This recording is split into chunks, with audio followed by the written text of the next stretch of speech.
अस्सलाम वालेकुम। कैसे हैं आप सब? उम्मीद है आप सब लोग खैरियत से होंगे। तो आज हम आब हयात की एपिसोड 92 स्टार्ट करेंगे। तुम्हें पता है, जब लड़कियां तुम्हें हॉट समझती हैं, डिनर टेबल पर एकदम खामोशी छा गई। वो ऐसा ही गैर मुतवक्के जुमला था जो हुमैन ने पास्ता खाते हुए बड़े भाई के गोश गुजार कर दिया था।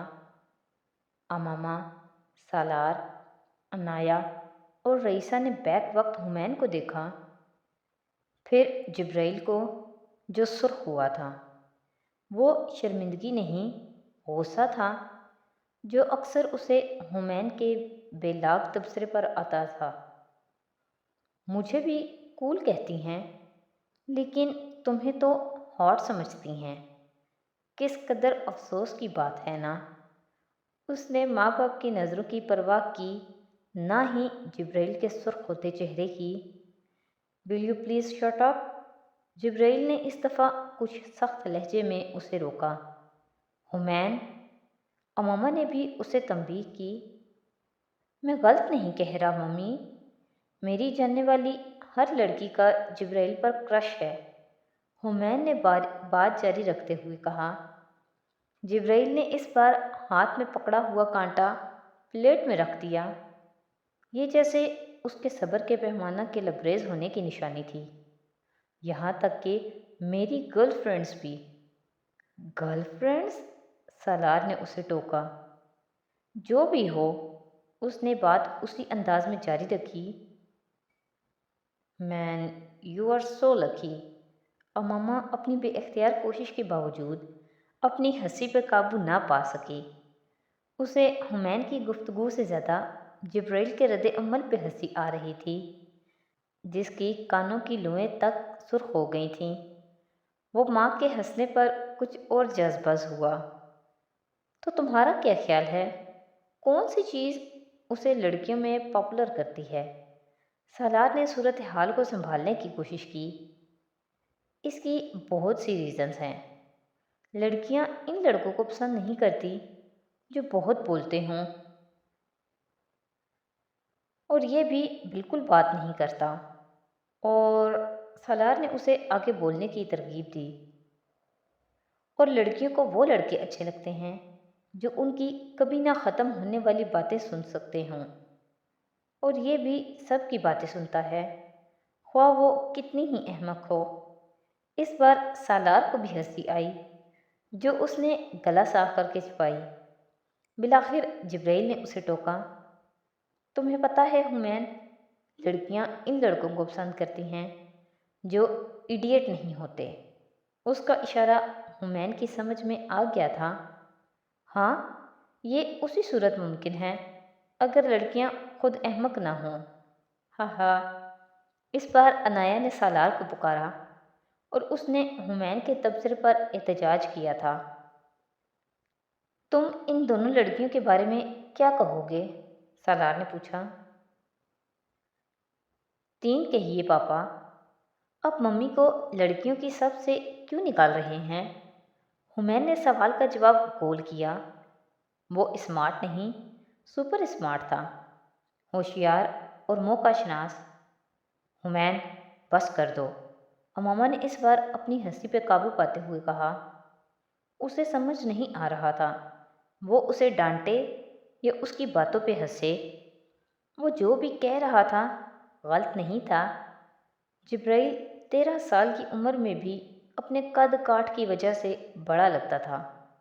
उसकी आंखें सालार की आंखें थीं, बड़ी, स्याह और बेहद गहरी।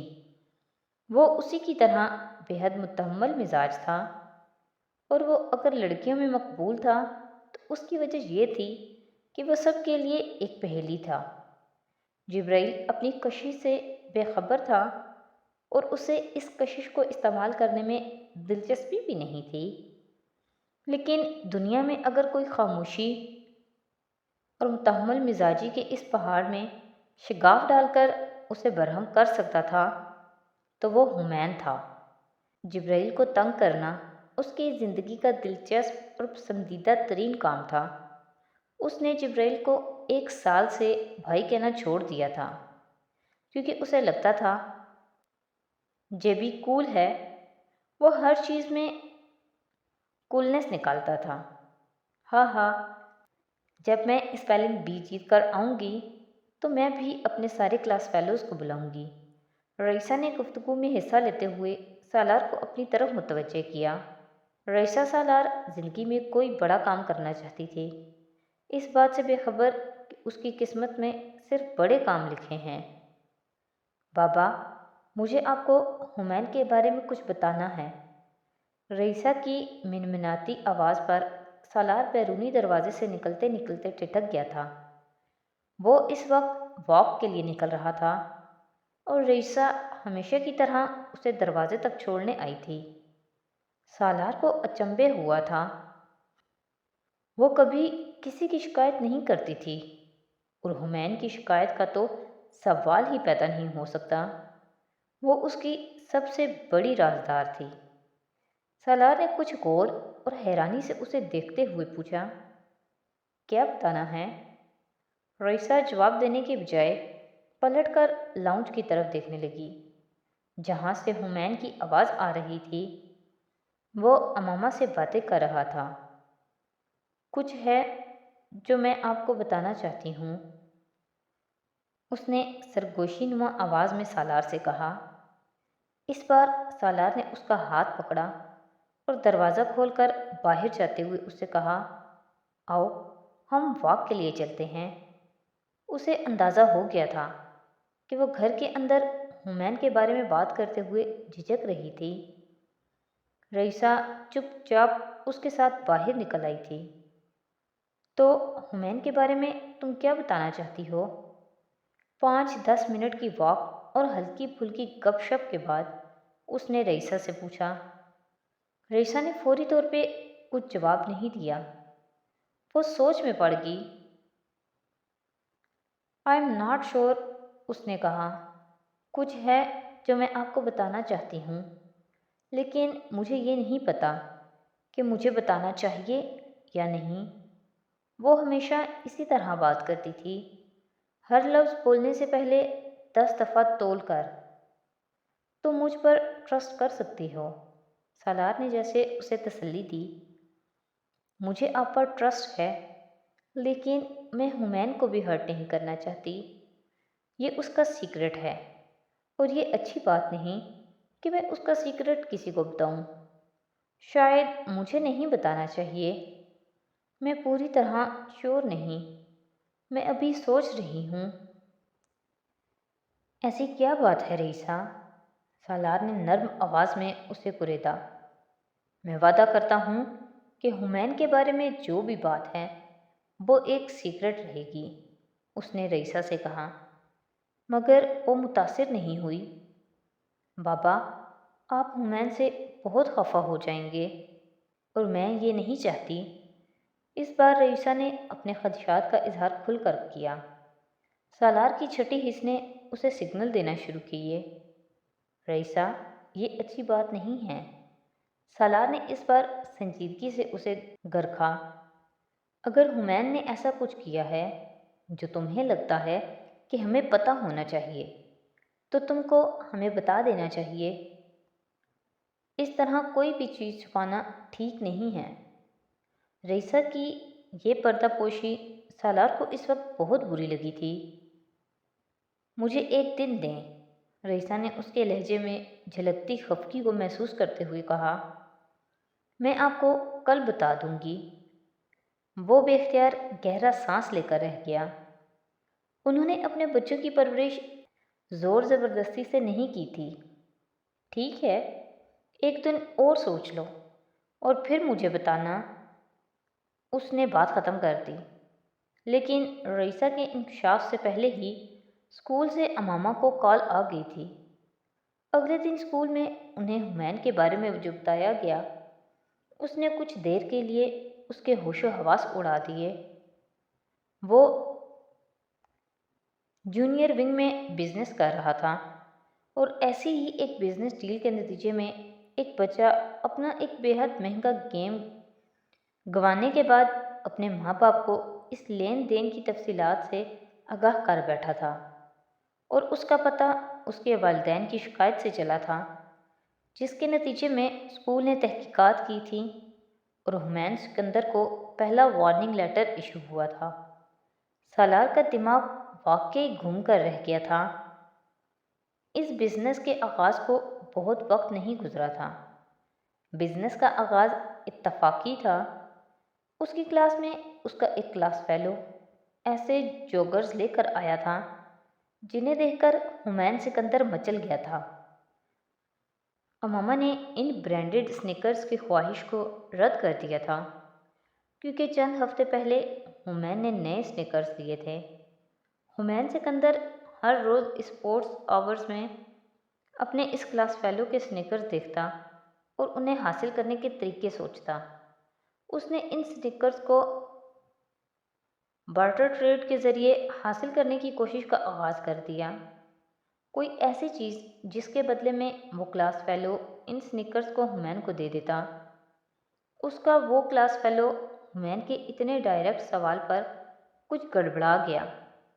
اس نے کچھ تامل کے بعد حمین کو یہ بتایا تھا کہ وہ ایک اور کلاس فیلو کی گھڑی کو پسند کرتا تھا، اور اگر اسے وہ مل جائے تو اس کے بدلے وہ سنیکر دے سکتا ہے۔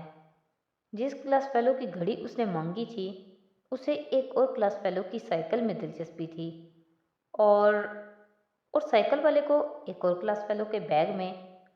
یہ سلسلہ چلتے چلتے حمین سکندر کے پاس موجود ایک کی بورڈ تک آ گیا تھا جو وہ کبھی کبھار اسکول لے جا کر بجاتا تھا، اور حمین نے فوری طور پر اس کی بورڈ کے بدلے وہ سنیکرز حاصل کرنے کا فیصلہ کر لیا تھا، اور پھر دوسرے ہی دن اس کو عملی جامہ پہنا دیا۔ بزنس کا پہلا اصول مؤثر اسٹریٹجی اور دوسرا وقت پہ درست استعمال۔ سالار سکندر کے منہ سے دن رات سننے والے الفاظ کو اس کے 9 سالہ بیٹے نے کس مہارت سے استعمال کیا تھا۔ اگر سالار دیکھ لیتا تو اش اش کر اٹھتا۔ حمین سکندر کی کلاس کے 12 افراد نے اگلے دن اسکول گراؤنڈ میں اپنی پسندیدہ ترین چیز کے اصول کے لیے اپنی کم فیوریٹ چیز کا تبادلہ کیا تھا، اور تبادلے کی اس چین کے ذریعے حمین سکندر وہ سنیکرز حاصل کرنے میں کامیاب ہو گیا تھا۔ کلائنٹس کا اطمینان کاروبار کا تیسرا اصول ہے، اور 9 سال کی عمر میں سالار سکندر کے اس بیٹے نے یہ تینوں چیزیں مد نظر رکھی تھیں۔ وہ اس وقت 11 مسرور کسٹمرز کے درمیان راجہ اندر بنا تھا جو اس کا شکریہ ادا کرتے نہیں تھک رہے تھے، اور اگر ان میں سے کسی نے اپنی کوئی چیز واپس مانگ لی تو رئیسہ نے اس کے سامنے اپنے خدشات کا اظہار کر دیا۔ ایسا تو ہو ہی نہیں سکتا، حمین نے پر اعتماد انداز میں کہا۔ کیوں؟ حمین نے اس کے کیوں کے جواب میں اپنی جیب سے ایک کانٹریکٹ نکال کر اسے دکھایا جس پر حمین سمیت 12 لوگوں کے سائن تھے، اور اس کانٹریکٹ پر اس لین دین کے حوالے سے شرائط و ضوابط درج تھے، جس میں ایک شرط یہ بھی تھی کہ ایک دفعہ چیزوں کا تبادلہ ہونے کے بعد واپس نہیں ہو سکتی تھیں۔ اگر ممی بابا نے تمہارے سنیکرز دیکھ لیے تو؟ میں نے اس کے سوال پہ سر کھجاتے ہوئے کہا، اب یہی ایک الجھن ہے، میں ان کے سامنے یہ نہیں پہنوں گا، ہم انہیں نہیں بتائیں گے۔ کیوں؟ رئیسہ اب بھی مطمئن نہیں تھی۔ پیرنٹس بہت سی باتیں نہیں سمجھتے۔ حمین نے جیسے کسی بزرگ کی طرح فلسفہ جھاڑا۔ اس بزنس ڈیل کے ایک ہفتے بعد ان 11 لوگوں میں سے ایک اور لڑکا اس کے پاس آن موجود ہوا تھا۔ اس بار اسے کلاس کے ہی ایک لڑکے کے گلاسز چاہیے تھے، اور وہ حمین کے ذریعے یہ ڈیل کرنا چاہتا تھا، اور اس کے لیے وہ حمین کو $5 دینے پر تیار تھا۔ وہ رقم بڑی نہیں تھی، لیکن حمین اس ترغیب کے سامنے ٹھہر نہ سکا۔ ایک بار پھر اس نے ایک پوری باسر چین کے ذریعے وہ برانڈڈ سن گلاسز اپنے کلائنٹ کو ڈیلیور کر دیے تھے اور $5 کما لیے تھے۔ یہ اس کی زندگی کی پہلی کمائی تھی، اور رئیسہ کو اس کا بھی پتہ تھا۔ وہ اس بار بھی خوش نہیں تھی۔ یہ بزنس اس کی کلاس سے نکل کر اسکول میں پھیل گیا تھا۔ اسکول میں چند مہینوں میں سب کو یہ پتہ تھا کہ اگر کسی کو اسکول میں کسی دوسرے بچے کی کوئی چیز پسند آ جائے تو اس کے اصول کے لیے حمین سکندر واحد نام تھا جس کی خدمات وہ حاصل کر سکتے تھے۔ حمین کو خود بھی اندازہ نہیں تھا کہ وہ کیا کرنے جا رہا ہے۔ 3 ماہ کے اس عرصے میں حمین نے اس بزنس سے $175 کمائے تھے اور رئیسہ اس کے ہر لین دین میں واقف تھی۔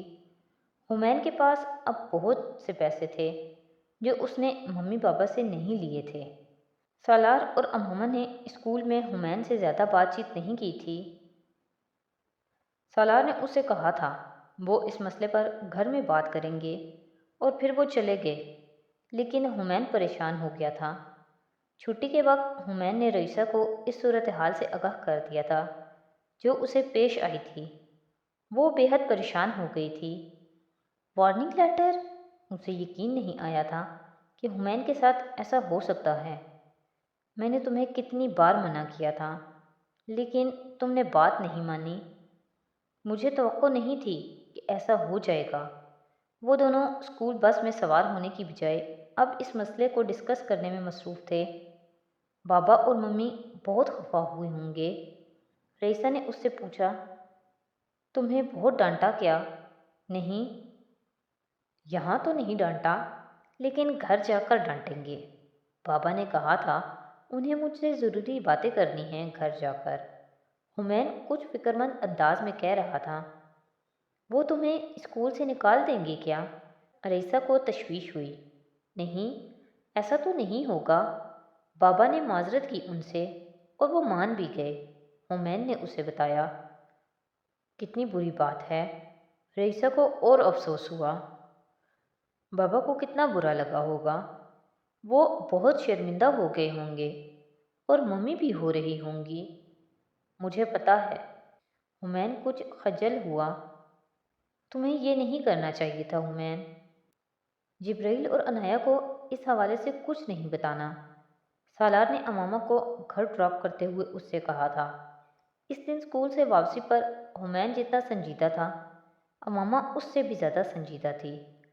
ہر روز کی طرح پرجوش سلام کا جواب سلام سے ملا تھا، نہ ہی ہمیشہ کی طرح وہ اس سے جا کر لپٹا تھا اور نہ ہی امامہ نے ایسی کوشش کی تھی۔